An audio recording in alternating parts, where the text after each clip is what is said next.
Bienvenue à tous les passionnés de Madrid Insider. N'oubliez pas de liker, commenter et vous abonner pour ne rien manquer de nos prochaines vidéos. Commençons avec une bonne nouvelle que j'avais évoquée hier, mais qui restait à confirmer. Dani Ceballos est pressenti pour le match contre Arsenal.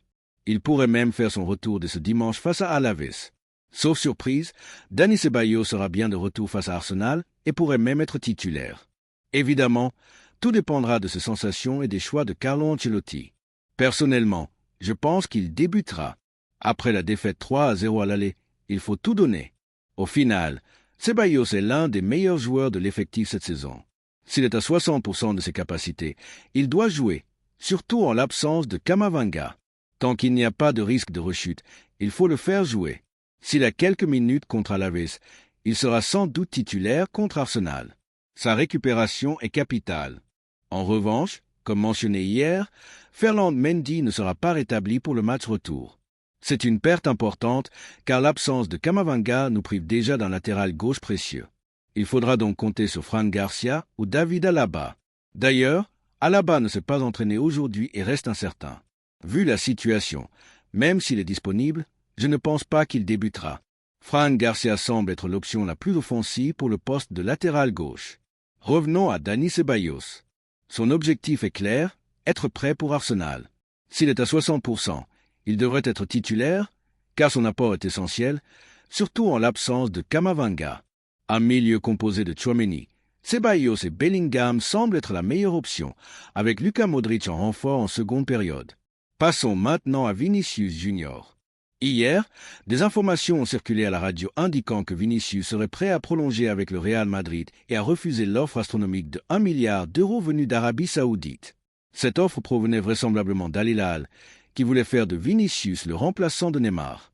Mais il semble désormais plus proche de rester au Real. Même si son niveau a baissé cette saison, sa prolongation n'était pas totalement acquise. L'offre saoudienne était colossale et certaines rumeurs laissaient planer un doute. Toutefois, Vinicius semble maintenant déterminé à poursuivre son aventure madrilène. Une bonne nouvelle, à condition qu'il retrouve son meilleur niveau et continue à se battre comme il a toujours fait.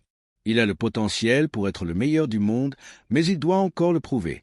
Pour l'instant, il n'a pas encore signé, donc l'affaire n'est pas totalement bouclée. Mais s'il venait à partir, ce serait avant 2027, car Al Hilal devrait forcément payer une somme énorme pour le faire venir. Combien ? 300 ou 400 millions d'euros. Difficile à dire, mais le Real Madrid ne le bradera pas. Enfin, revenons sur un sujet brûlant, la défaite 3-0 contre Arsenal. D'après El Chiringuito, une réunion a eu lieu dans le vestiaire après cette lourde défaite.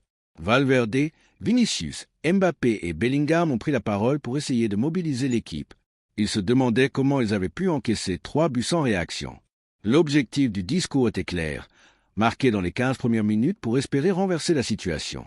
Cette discussion se conclut sur un mot d'ordre « on renversera », suivi d'applaudissements. Mais honnêtement, au vu de la forme actuelle du Real Madrid, cette remontada me semble compliquée. La dernière fois que l'équipe a gagné avec plus d'un but d'écart, c'était un 2-0 contre Gérone en février. Ces derniers temps, l'équipe encaisse des buts face à des adversaires bien moins dangereux qu'Arsenal. Si la Real Sociedad nous a mis 4 buts à domicile, Arsenal pourrait facilement faire autant. Rationnellement, il est difficile d'y croire. Mais sur un malentendu, si le Real Madrid marque tôt, si un fait de jeu tourne en notre faveur, pourquoi pas? En conclusion, l'équipe croit en la remontada. Moi, j'aimerais y croire, mais les signaux ne sont pas encourageants. On verra bien.